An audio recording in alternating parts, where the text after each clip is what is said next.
we could just hop into a class and just do yoga for low back pain, but that's not my style. My style is let's learn about this first, okay? I'm going to try to be as concise as possible, and as interesting as possible, but it will involve me sharing my screen just to show you some things, and sort of, I like to go into why we're doing stuff, not just I'm going to lead you through some stuff, but why are we doing it?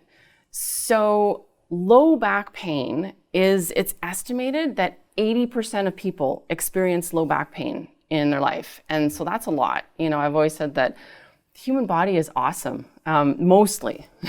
There's a few little hiccups, and low back is one of them.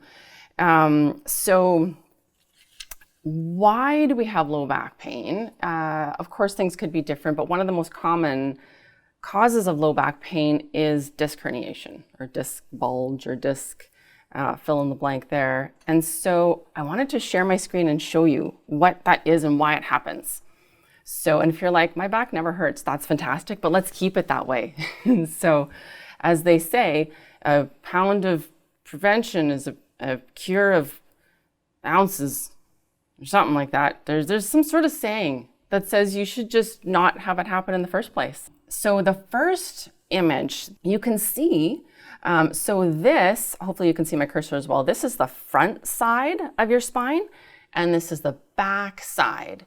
So all those little blue things are our discs, and they're like squishy little things, and that's awesome. It's like little sponges, like shock absorbers, which is fantastic. And so what happens when, this is the low back in this area, lumbar spine, lumbar vertebrae, there's 5 of them. So these sticky outy bits are on the back side. So when we do like a cobra, we're bending the back this way. And what happens is all of these little sticky outy bits go together. And if we bend backwards, this part of the spine compresses and this part opens up a little bit. So we have like an uneven disc compression. And when we forward fold, the opposite happens. So the sticky outy bits separate, and then the compression happens on the inside of the spine, and then the disc wants to move outward. Okay, so if you're lost, that's okay. I'm gonna keep explaining, and it's gonna get more and more clear, is the idea. So here's a zoomed in. So the sticky outy bits, spinous processes is what they're called, when we do a forward fold, so like I was saying, these separate, and then the disc, you can see there's space in here. I'll just zoom in even more. So there's like space in here, and it compresses on the inside and pushes out on the outside. So if we do things like forward folds a lot over the years, what happens is we overstretch the back, and then the disc just sort of pops right out a little bit. So a bulge is like a little bit, but if we do it too much, the disc can move out a lot of it. Now, it only happens when we forward fold. Why? Well, because on the front side of our spine, we have the anterior longitudinal ligament. So this is a big, big, big, long ligament on the front side of the body. And so when we back bend, this is why it's easier to forward bend than to back bend, because ligaments are stronger than muscles. I like to think of muscles as like an elastic band. But ligaments are, the elastic bands that are around like broccoli, they're like thicker, bigger bands, that's like ligaments. So back bending takes a lot of time to get flexible, but the cool thing is that it keeps and prevents the disc from popping out this way. There's nowhere for the disc to go. So the only time you're going to experience a disc bulge is if we forward fold, and we do it a lot. Okay, there's more. So this is a close-up of like looking straight on to the back. And so these are like tiny little muscles here. So, and there's lots. This is like a couple layers. There's layers upon layers upon layers of the back muscles. And the way that we can prevent is to strengthen these back muscles so that they become strong and thick as well, and can work almost as well as a ligament to keep the discs in where they're supposed to be. This is sort of like what happens when we do a forward fold. We tend to overstretch in this area. So I think that's pretty clear from what I've mentioned before. But one of the reasons why that back gets overstretched is because of a lack of hip mobility. So that's part 2. So lack of back strength is part 1, or that lack of the solid muscle to keep the disc in.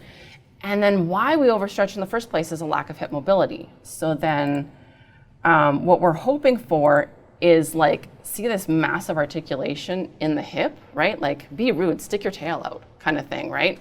And if you need to, bend the knees. So that will prevent, you can see how the back is flat here then in our forward fold.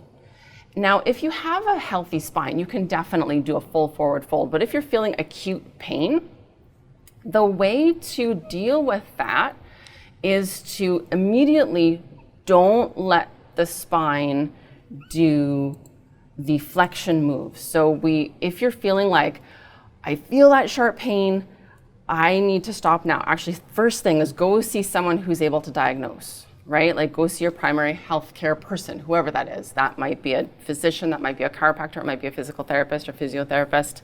Find someone who can say for sure, yes, that's what's happening. Just because it's the most common doesn't mean it's always going to be the case. But what they will probably say, and of course, listen to them above me, but usually what they'll say is don't do this kind of a move.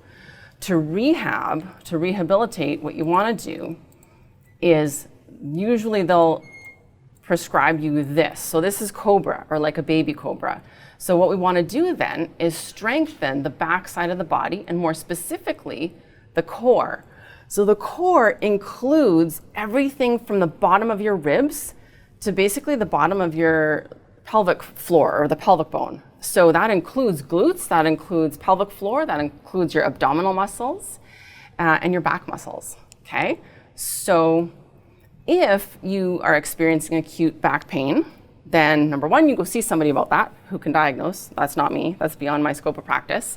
But then they might often send you to someone like me. And what we'll do is pretty much exclusively little baby cobra. That's kind of all I do for rehab at first, is just little baby cobra. And you can even no hands, like lift the hands right off the floor and do that lots. And then for every movement that you do in a day, you just don't go forward, right? When we fold forward to tie our shoes, squat instead, or like stick the tail out, bend the knees, right? Squats are good for us anyways, and it increases glute strength. So there you go. All right, so for prevention, we will get moving soon, I promise.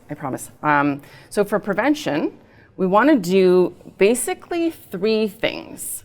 The first is traction on the spine. So we want to lengthen and create space for those discs to find space so that it'll feel like, right? Because the whole problem is the compression, squeezing it out one side. So traction, you can do anything from like, I have like a pull-up bar at home that I just attached to my doorway. I don't use it much, but I did buy it. And so you can do either hang from it, make sure it's secure, or hang just right from the door frame. Or if you have a buddy, one thing that you can do is lay on the floor with your knees bent, feet on the floor, and use like a yoga strap, lasso the legs, and have that person lean back so that they're pulling away from you, and then the back feels some traction. So traction is number 1, that'll feel nice. And then the second thing we want to do is increase hip mobility, because oftentimes we're bending at the back because our hips can't articulate like you do in a forward fold, right? When we say hinge at the hips, we don't mean like curl at the hips. So hip mobility will help prevent. And then the third thing we want to do is strengthen the core. So that means the whole core, right? Pelvic floor, abs, low back, and glutes. Now, having said that, it doesn't mean that we're never, ever supposed to curve and round. Not at all. It just means balance, right? We want to make sure we have mobility in the hips, in the spine, everywhere. It's when we don't have the mobility and we always bend at that low back space. It's just natural wear and tear, right? So that's how that happens. That's your Cole's Notes oversimplified version of how that happens. And then now we'll go head over and do a sequence that is for healthy spines. Okay, so if your spine is not healthy, you just do Cobra, well, or you see your primary care person first. And if your back is healthy and you're like, yeah, that doesn't sound like fun, I want to not have that happen ever, then we'll go do what we're going to do. All right, so we'll get up and head over to the mat. And then for this one, you might need props, you might not, I forget. If you've got supplies, gather them round. And then, yeah, they'll be nice to have. So we'll begin, we'll do this one too, not traditional with centering and Shavasana. I know those are fun, but I spent a lot of time yammering away at you. So we're just gonna jump right in with a little bit of a warm-up. So coming to seated cross-legged, we'll get the spine loosened up just a little bit. So we'll start with seated cat-cow or seated Betalasana, hands to the knees, lifting up nice and tall. And then we'll keep the shoulders above the hips, but send the ribs forward. So it's a little bit of an isolation, a little bit of a cobra, and lift the chin. And then we'll move the other direction, so curving and rounding the spine. Remember, it's totally okay to do this. This is fantastic to keep the spine mobile. Coming through center again. Let's synchronize the breathing. So we'll inhale forward, lifting the heart. And exhale, curving and rounding, maybe just a little bit more than before. Again, inhale, lifting up. Exhale, curving and rounding.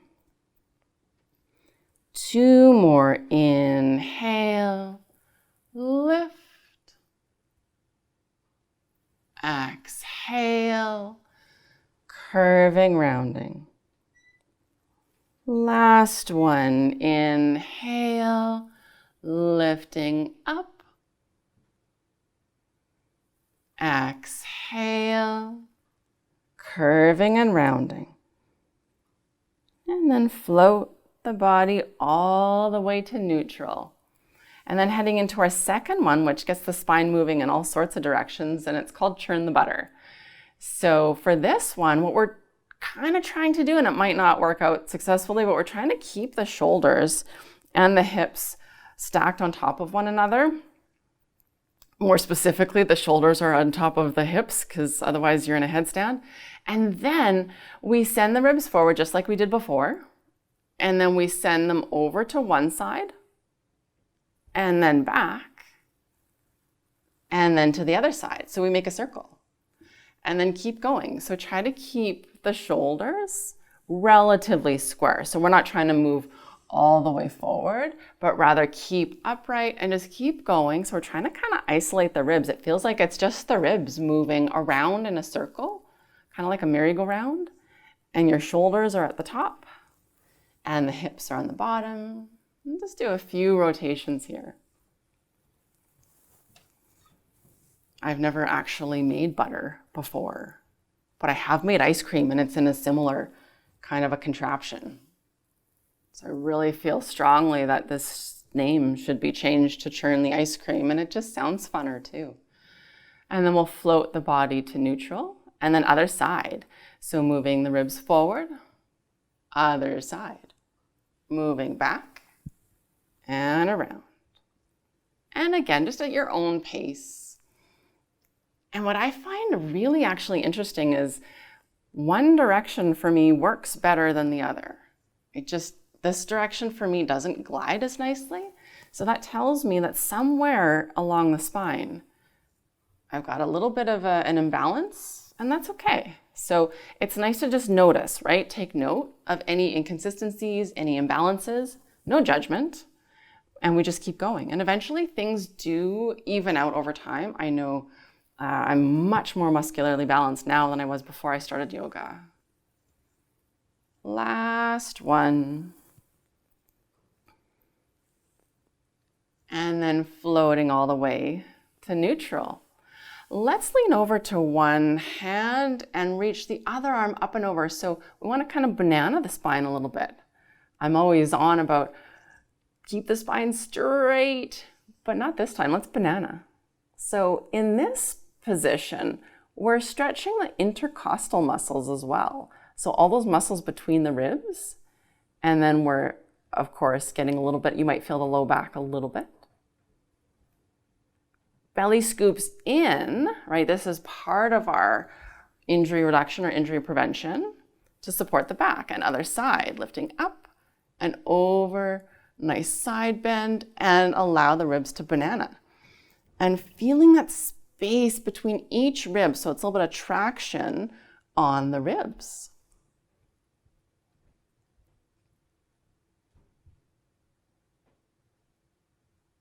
Belly scoops in, one more round, up and over. Little side body stretch.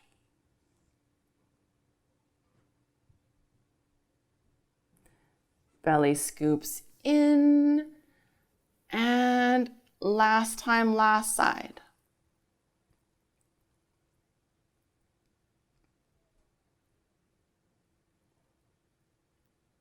Belly scoops in, and we float all the way to neutral.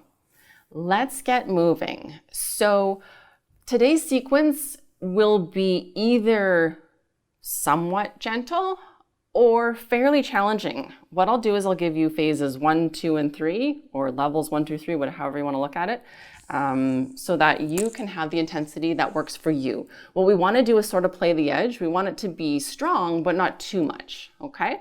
So we got to get ourselves to standing, but let's get there in a nice flowy way. So let's come on up through hands and knees, and then we'll take our time getting to downward facing dog. So tuck the toes under, and then hips press up and back to downward facing dog. This is kind of the best stretch ever. I guess I do say that a lot, but I really mean it with this one. So this is helpful to stretch the backs of the legs. We talked a little bit about hip mobility. Now, hip mobility is important for back injury prevention and reduction. However, sometimes we can't even access the hips for a stretch because our hamstrings are too tight. So that's almost step one when trying to stretch the hips, is be sure that all 4 sides of the legs are stretched as well. Or flexible rather. From here, send the feet forward all the way to the top of your mat, and we'll land in a forward fold. So here's our traction. And we are in spinal flexion a little bit. So when we're kind of hunched, curving and rounding, that's flexion. And then when we're arching, like in cobra, that's extension. So we're hanging out here in our spinal flexion, but it's also traction. So see if you can feel that space between each vertebra. And then slowly ragdoll 1 vertebra at a time, all the way to standing. And as always, if you feel lightheaded at the top, 1 palm to the forehead to stabilize. I don't know what the science is behind that, but it works like a charm. So I'm just gonna pull up my pants a little bit because I've got some explaining to do. So we'll do a few sun salutation A's, but we're going to slow them down a little bit and be sure we're doing them correctly. This is something I don't usually talk about in class, but this one I really feel, let's learn more about this. So when we stand in Tadasana mountain pose, the first thing that we want to do is feel length. So traction can happen if you're like actually a passive stretch. So you're hanging or someone's drawing your knees away from your hips with like a belt. But we can also do an active traction. So I can slouch, or I can use my core muscles and lengthen this way, right? I'm pressing down. I've got dual energy happening. I'm pressing down into the feet, and at the same time, the top of the head, I'm trying to visualize a button on the ceiling that my crown of my head is pressing. And at the same time, I'm pressing down into a button on the floor. From here, we'll go nice and slow. On an inhale, let's raise the arms up. So same thing, traction, lifting, lengthening. From here, we fold forward, but we hinge at the hips. So think of sticking the tail out first. So stick the tail out first, and it's almost like you will find yourself in a little bit of a cobra, and that's okay. This isn't necessarily traditional sun salutations. This is back injury reduction sun salutation. So feel free to arch the back a lot. This is like conditioning, strength and conditioning variation. And then when we're here, so we're midway, we're floating through space, and you're just like, okay, Carla, what am I doing here? Feel the glutes. Okay, this is the one thing that's missing with our traditional sun salutations. For most of us, we don't think about the glutes. Squeeze your glutes. You want the glutes to be the main muscle group that's allowing the torso to lower. So your glutes are working, glutes are working, glutes are working all the way to your forward fold. Okay, so here we've arrived in Uttanasana, standing forward bend pose, but we've arrived there in a different way. We've been using the glutes to descend. From here, the next pose is Ardha Uttanasana, flat back. So traditionally, we place the hands to the shins, look up to the horizon. Pause here for a moment. Double check. Do you feel a nice stretch in the backs of the legs? But also, this one's a little bit trickier with proprioception, which is knowing where your body is in space. Can you tell? Is there some good articulation in the hips? It's a little bit tricky without a mirror. And one thing you can do is bend through the knees a little bit, and you can even feel the thigh bones in the hip joint. Let's just try that. So let's place the hands above the knees just to lessen the stretch a little bit. Keep the legs straight if available. Try to visualize and feel the top of the leg bone in the hip socket. Now, little bit of a bend to the knees, and see if you can arch the back a little bit more. And just notice how the leg bone moves right in the hip socket. I just think that's fascinating and really cool. So let's go back to straight legs. If you have relative mobility, hopefully you're feeling this by now. Partly I'm yammering away and going on and on and on and on and on for informational purposes, but also so that you're here longer. So using the glutes, just double check, am I using my glutes? For me, actually, even though I'm teaching this class, my answer is no, I wasn't. Use the glutes for this. You should also be feeling the low back strengthening. Let's let you out of this. Forward fold. Whew. Take a second. That should feel nice on the back. You can do a little bit of a bend to the knees to lessen that a little bit, to make it extra challenging. Straighten through the legs. Traction through the neck too. May as well multitask, right? The focus is the low back today, but may as well. From here, we'll step it back to plank. Okay, so plant the hands, send the feet back. Now plank can be 3 different ways. For extra challenge, stay in a high plank, full plank. To modify it a little bit, bend the knees, place them on the floor. To modify it a lot a bit, bring the knees in so that they're right below the hips. So plank is a really good core strengthener, but we want to make sure we're doing it correctly. What's correctly? The pelvic floor pulls up, so like you're doing a Kegel, right? And then at the same time, belly pulls in and the spine is long. So whatever variation you're in, you can take little breaks.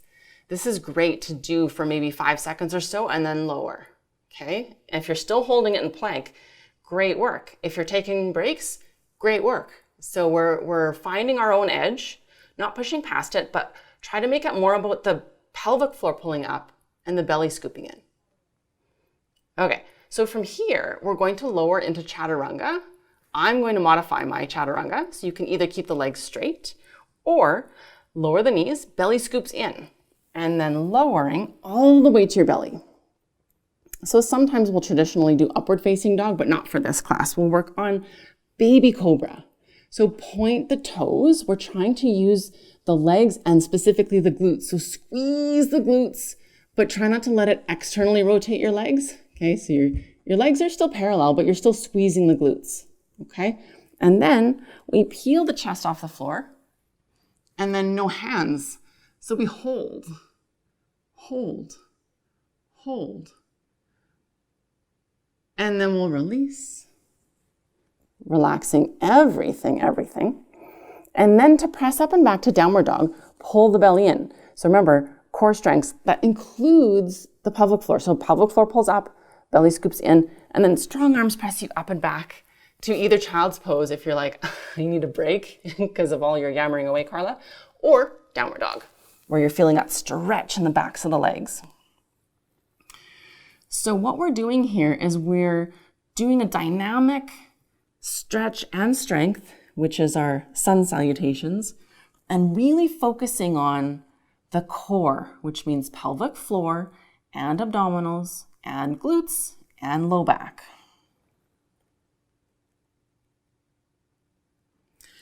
And then we'll send the feet forward all the way to the top of our mats. And then we'll lengthen the spine for flat back. So that's palm to shins. Double check. Are we feeling that articulation in the hips? If not, maybe you need to bend the knees a little bit.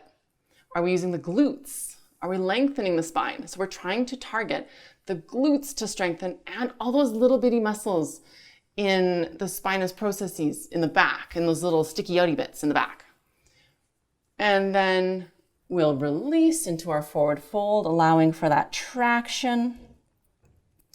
And then before we come all the way up to hands up pose, we make sure to come up through flat back, right? So we lengthen the spine, look up to the horizon, use the glutes right away. And you can feel the back strength happening as we come on all the way up. Belly is scooping in, pelvic floor is pulling up. We're also, remember right at the beginning, we're pressing down into the feet and up through the top of the head. There's a lot to think about when you really think about it. And then we return to Tadasana mountain pose without letting up on the pelvic floor pulling up and belly scooping in. And in yoga, we call that Mula Bandha, which is the pelvic floor, that squeezing of the pelvic floor muscles. And then the Uddiyana Bandha, actually it's Uddiyana Bandha light, that's a long story, but pulling the belly in, scooping the belly in and up, okay? So here we go again, round 2, where we'll add some bells and whistles, okay? You can take rest whenever you need. This is a class that's really, there's a lot of different sequences I could do for low back, but this is sort of like the staple, okay? So hopefully you'll come back to this one and again and again. So on an inhale, raise the arms way up high. On an exhale, glutes. So thinking of glutes immediately, glutes, hinging at the hips, feel that articulation. Can you feel the leg bone, the top of the leg bone? As you rotate, keep the glutes working. Is the pelvic floor still working? And feel the stretch. And then release, feel the traction. Still also the articulation of the femur in the hip socket, the head of the femur, right in the hip socket. And then glutes, look up to the horizon, glutes, glutes, glutes, glutes, glutes. So if you're stronger, you might almost need no hands. If you need a little bit of assistance, you can use the hands against the thighs. So however much aid and assistance you need, take it, right? It's better to have good form than to just make yourselves completely tired. That's not the point. That's not the goal. And we release. Bend the knees deeply, plant the hands, heading back to plank. So belly scoops in. Your plank, right? Is your plank hands and knees? Is it knees lowered? Or is it full plank? But remember, Mula Bandha, Uddiyana Bandha. So remember your bandhas, scooping in. At the same time, you can feel that same traction that we felt in mountain pose, Tadasana. So feel like the crown of the head is pressing the front wall and the feet are pressing the back wall. And then taking your chaturanga, I'm going to modify mine. Lowering all the way down. From here, let's do 2 cobras. Let's do one for stretch. So pressing a little bit into the hands until you feel a stretch. Okay, so this is going to stretch our abdominal muscles. It'll stretch also, remember that ligament at the front of the spine, the anterior longitudinal ligament? It runs the full length of the spine. So it's what prevents our discs from moving outwards in a forward direction. And all those sticky outy bits are now kind of locked together. They move together behind us. And we're now pressing our discs inward. So if they were bulging outward, they don't in this position. To come out, this is what I like to do in every single sun salutation when I do cobra. So I'm going to try to maintain the cobra, but I'm going to, a little bit at a time, release the weight on my hands. But my back is like, no, I want to stay. And that's how we release all the way down. Okay, from here, hang out here for a second, and then we'll repeat baby cobra. So, or if you're like, no, I'm not, then that's okay too. So for extra challenge, repeat, but do baby cobra. To keep it a little bit more mild this morning, just take a little rest. Hold, hold, hold, no hands. Either hold here a little bit longer, or for phase 3, making it even more challenging, we're using the glutes and we do little ups. So just little up and up. So you can see how you can challenge the body no matter where you're at. You know, there's always, that's what I say about yoga. As soon as you're like, I'm good at it, then it's like, oh, but then there's the, right, okay, yeah. There's always more. And relax. From here, remember your bandhas, pressing up and back to downward facing dog. That low back should feel nice and warm. But are your glutes, do you feel your glutes? For most of us, we're like, no, why? It's really challenging for some reason for people to get their glutes even activated. And if you're not feeling them yet, don't worry. We will. From here, let's scoop the belly in and gently lower through hands and knees and do a specific targeted exercise for the glutes. So for this one, I actually want something cushy underneath my knees. I recommend something not too puffy, but like a folded blanket or a garden mat or something like that. Just because, I don't know if you heard that, that was my knee. So from here, we extend one leg back. So try not to arch the back for this one so much. We'll extend one leg back. So I'm extending it back with my toes on the floor. Belly scoops in. So both bandhas, Mula Bandha, Uddiyana Bandha, and then lift. Doesn't have to go high, but feeling the glute strength. And then bring it back in. So first it's straight as the toes land, and then draw it back in. Other side. So toes are on the floor, lift it up. Belly scoops in, so we're not like kicking it up, but really using the glutes to lift. Toes move down and draw it back in. So if the back arches a little bit, that's okay. Eventually we want to try to be completely still. I'm not the best at that, but working towards stuff. And keep going at your own pace, but nice and slow. Just alternating. And then take breaks whenever you need to. And then we eventually will work our way up to, let's do maybe a minute for today's class.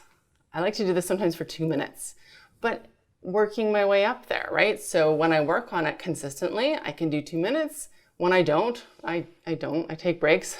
So what I do is I will still do a class that's very challenging for me, but I will take rest. And then I will continue to repeat that class until I can do it fully. So that's how I do my own personal yoga practice. I recommend it. I know some people feel discouraged if they can't do everything. My mentality is, I'm probably never going to be good at this, so why not just do it anyways? That might sound kind of a sad way of looking at things, but that's just always been my deal with life. I'm probably not good at it, so may as well just do what I can. You know, maybe one day I'll be able to do more. And I don't know, I think it's kind of a good way to build up to something, because how do you know if you'll ever make it if you don't keep trying? Notice how I just kept talking just so that you keep going. Hopefully you didn't fall asleep there. Almost done. Last 5 seconds. And relax. So we're going to head into a nice child's pose. I'm feeling my wrists in that one as well. And just settling back. While you're in child's pose, couple things. allow yourself to rest and recuperate. And then also see if you can, even with your eyes closed, create proprioception, which is just a fancy word for where is your body in space. So see if you can feel how now we've got full articulation. You know, if you've got your chest on your legs, you might feel a bit of I feel a stretch in the hip socket. So that's your femur completely folded up against, you know, as much of an angle as is possible there. So just trying to feel the head of the femur, top of the thigh bone in the hip socket.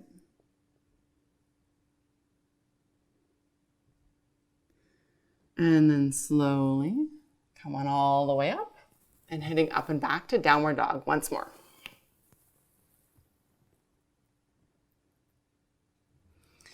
And then either stay in a downward dog and take rest when you need to, or we'll do one more sun salutation here. Send the feet forward all the way to the top. So it's one of those things, if you want to build up to it slowly, just take rest for a moment. And then if you want to keep going, looking up to the horizon for flat back, but use the glutes. So use the glutes strongly. Remember your options. You can bend the knees a little bit to feel that articulation in the hip socket. And using the glutes, use the back, and then forward fold. And then use the glutes to come on all the way up and the back. All the way up, reaching up high. Remember traction. So pressing down into the feet and up with the top of the head and return to Tadasana mountain pose, retaining that traction. And the pelvic floor pulled up, belly scooped in. So we're still using our bandhas. Again, here we go. On an inhale, raise the arms up, picking up the pace a little because we know what we're doing. And now it's maybe becoming habit. Use the glutes. Forward fold, nice and smooth. Use the glutes, use the glutes, use the glutes. Inhale, looking up to the horizon, use the glutes. And release. Plant the hands, send the feet back to plank, strong plank. Remember your options. There's 3 options for plank. And then we'll lower to chaturanga. Remember your options for chaturanga. Inhale for baby cobra, no hands. Hold, hold, hold, hold, hold. Squeeze the glutes. And release. I'm pressing up and back to downward facing dog. Remembering to try to feel that stretch in through the backs of the legs. And then gently lower through hands and knees. And we'll do a little bit of a different kind of a glute exercise. This one's more challenging than the last one though. It's not my favorite, but it's fine. So for this one, we keep the angle of the legs as they are, but we lift one leg to the side. Try not to move the hips too much and bring it down again. And then other side and down at your own pace, nice and slow. Try not to like swing with lots of momentum, but just keep things nice and steady and just keep going like a pendulum clock. Yeah.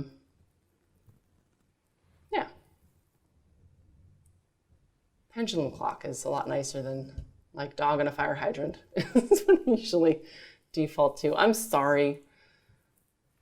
Pendulum. Like a nice grandfather clock. Keep going. We're over halfway done.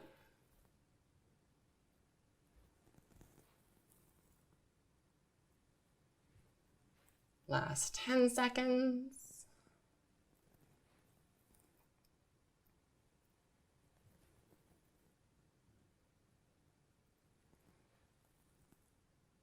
Finish up your second side, whatever one that is, if you recall. And then child's pose. So relax, relax.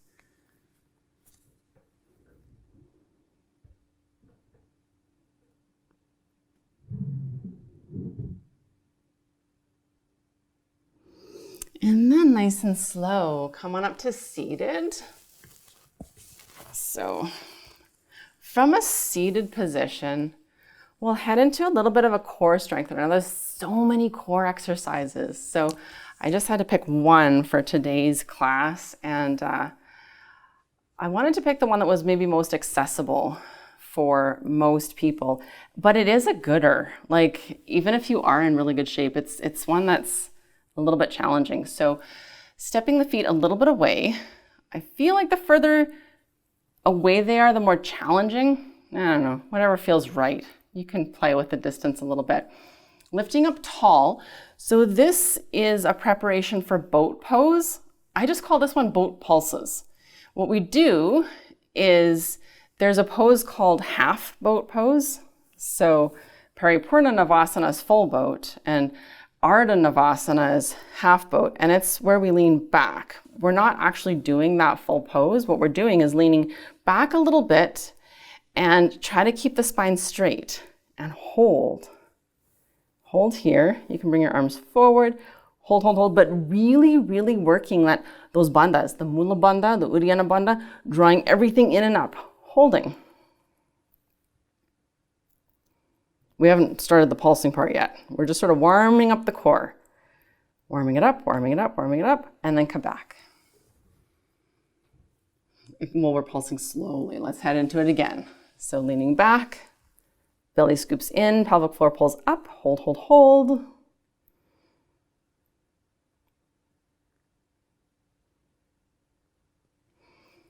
And then returning. And then now heading into pulses. So we just lean up and keep going, right? How far do you go back? Well, how far can you go back while still maintaining the belly pulled in? So wherever that is for you, keep going. If you need to take rest, just come back all the way up and come back in when you're ready. Otherwise, we'll just keep going for a little bit, having that timer, taking rest when you need to. Keep going. So pulling the belly in, pelvic floor pulls up. I like to remind myself of alignment cues multiple times throughout an exercise or throughout a pose.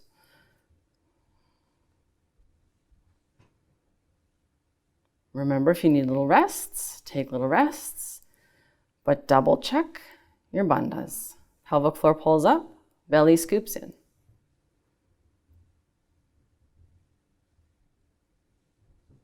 Last 10 seconds.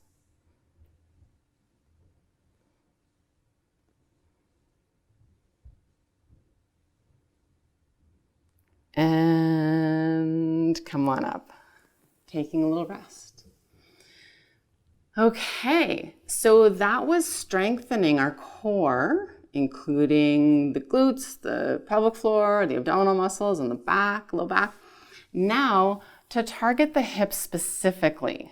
So let's head into fire log, one of my favorites, not necessarily the easiest, but for fire log, there's a couple different variations. Actually, there's 3. So I'm going to show you number 2 first. So number 2 is we lean back and you draw the right ankle over the left knee and hold. Okay. If this is too much, you can lay all the way back. Ooh, that was a long way back for me. And then holding on. So that's our figure 4. So that was the 3rd or the whatever. That was the lying down variation. This is the number 2. And then I guess phase 3, the harder one, is pull the bottom foot in or draw it in closer to you. And what we're trying to do, I feel like I'm up too high on this. If your hips are quite tight, though, do be up on something. That will help. For me, it just makes me fall over, apparently. So one lower leg stacks on top of the other, so they look like little fire logs. Now, blocks are helpful here. If it's too much here, you can place a block beneath the bottom leg and also between the top knee and the bottom ankle.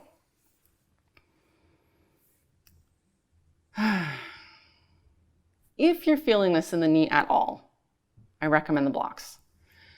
And it's kind of interesting, why do the knees hurt in this pose? And it's because, like I've said before, the body is a great design. Like, it's great, mostly. But the hips are like a really nice, big, solid, strong joint. But the hips, for some reason, aren't the ones that maintain flexibility through our life. Our knees try to take over. If the hips feel tight, the knees are like, I got it, I got it. But the knees compared to the hips, it's like the little guy being like, I'll carry the heavy end. Like, why? I've never understood that, but that's what happens.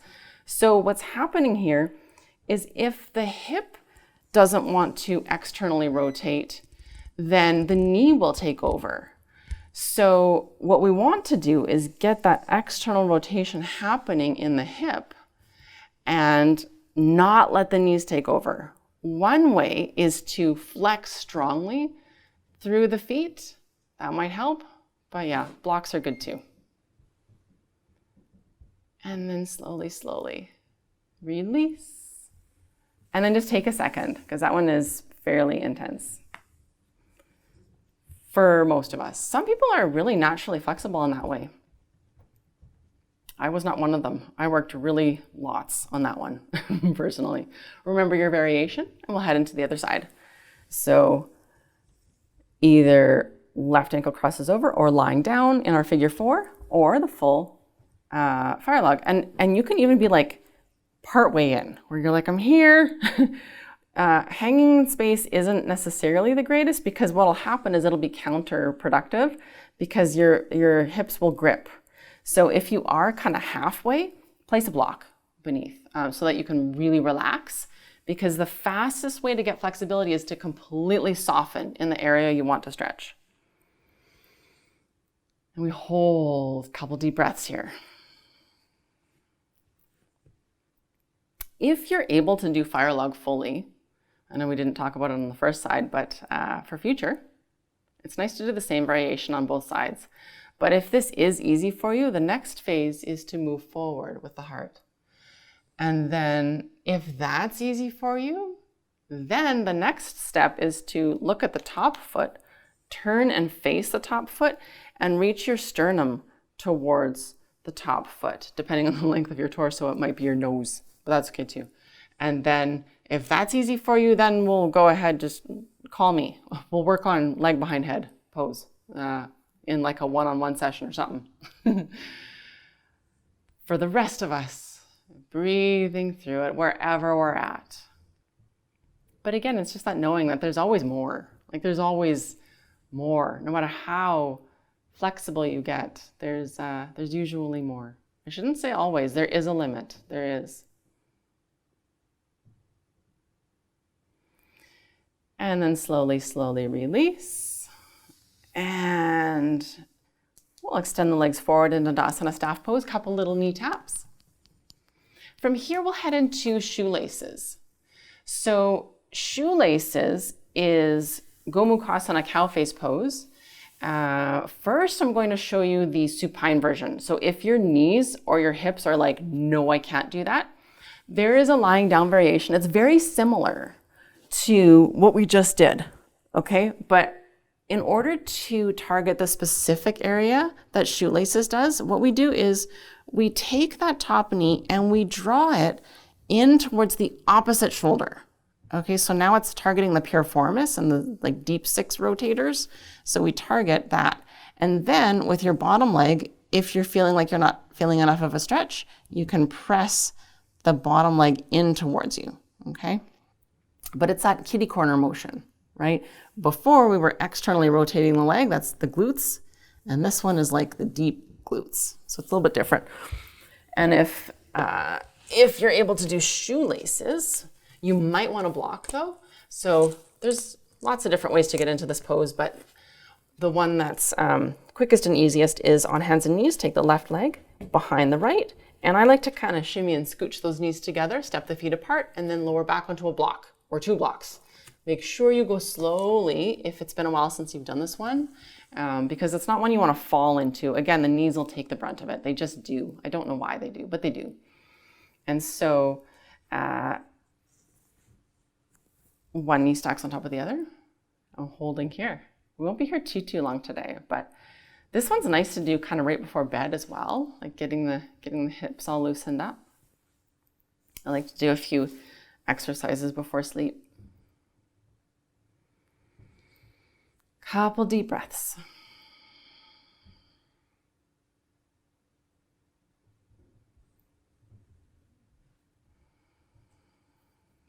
And again, either being up on a block or on a folded blanket, because we want to find that space where you're not gripping at all.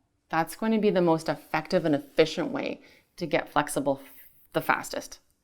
Not that that should be necessarily the goal, but why not? You know, we're stretching, may as well make it as effective as possible, use our time wisely, that kind of thing. So for that reason, if you're in it without any props at all and you're like, it's just a little bit too much, you know how you can fold your blanket up? You can also unfold it like a little bit, and it seems kind of nitpicky, but a block is like, you know, sometimes too much, and then a folded blanket is maybe half that. So you could do a combination of things, especially in a home practice. It's so wonderful. You could do a block and a blanket, or 2 blocks, or just 1 blanket, or a half unfolded blanket. You know, there's lots of, you can have a fairly precise level of assistance there. And then come on out. You can move forward back to hands and knees, or just sort of untie those shoelaces. Remembering which leg was on top. I did the right leg on top first. And then, again, you can come through hands and knees. And then this time right behind left. And then step the feet apart. Carefully. Even though you might have done it just fine on the first side, sometimes one side is a little bit tighter than the other. And then once you're in, relaxing into it, adjusting your props as necessary. And maybe even just closing the eyes. Another little helpful hint to efficient stretching is to not fidget. This is something that I am continuously working on. I am a big fidgeter. I used to be a ballet dancer, and they used to always say, anytime we had photos to take, you know, in costume, they'd have us all line up with the photos, and it was really difficult for the photographer to get us all still. And I remember one photographer saying, dancers make horrible models. They just cannot stop moving. So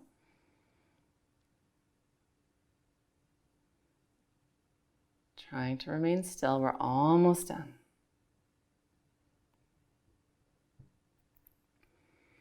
And then slowly, slowly, come on out. We only have 2 stretches left, but they're fun. And so the second last stretch is straddle. So we step the feet apart as far as they'll go. So there's some poses in yoga where we specifically want a 90-degree angle or specifically want something, but in this one, just wide as they'll go. And then we're trying to lean forward. So if that's not in the stars today, then we lean back onto the hands, lifting up tall, but aiming for that stretch on the inseams of the legs, and then just sort of closing the eyes. We're not here too long. And breathing through it. So this is part and parcel of stretching all 4 sides of the legs as well. So in addition to the hips, everything's connected. So stretching all 4 sides of the legs will help the hips. And then stretching through the hips will help the legs. And both the hips and the legs having extra mobility will protect the low back.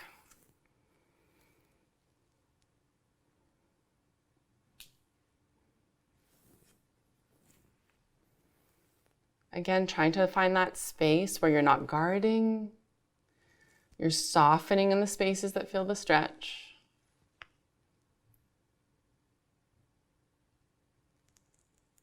And breathing free.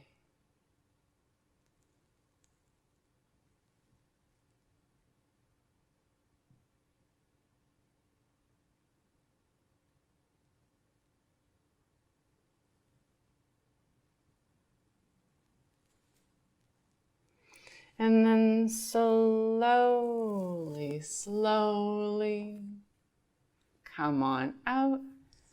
And then you might need to help the legs return to Dandasana staff pose. A couple little knee taps. And then last stretch of today's class. But there's 2 sides. So it's our low lunge. I like something squishy. I also like having blocks to work with, or something to hold on to. It helps with the non-fidgeting. I need every bit of help I can. So right foot forward, left knee back, either onto your mat or something squishy, and then we hold. Lifting up as tall as possible, so that's why the blocks, unless you have very long arms. Or holding onto a chair or a couch or something. And this one is one, well, actually most of the stretches we've done, fire log shoelaces, straddle, and low lunge, are all safe to hold for over 3 minutes. We're just not doing that today. It would make a very long class. So we're just holding like 1 to 2 minutes today on each one. And it's also a good place to start. You don't want to necessarily jump into a 3-minute hold. It's nice to work up to them.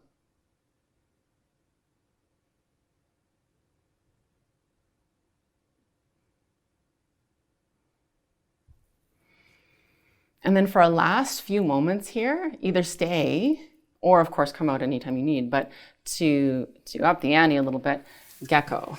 So this is only if you're feeling quite flexible or you've done this specific class quite a bit or what have you. We pop the back toes off the floor and find those toes with the opposite hand. This one's a fairly intense stretch, but it definitely increases the whole front of the leg stretch. So just a couple moments here. And then we can slowly release and prepare for the other side, low lunge. So nice and slow. I'm going to switch my cushy thing. And then it's a left foot forward, right leg back, and then sinking and melting.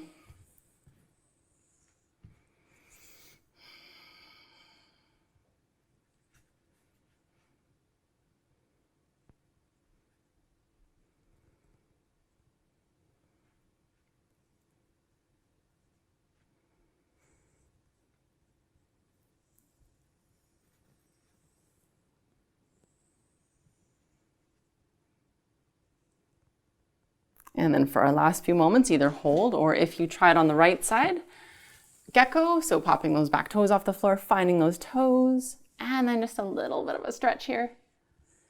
Couple deep breaths.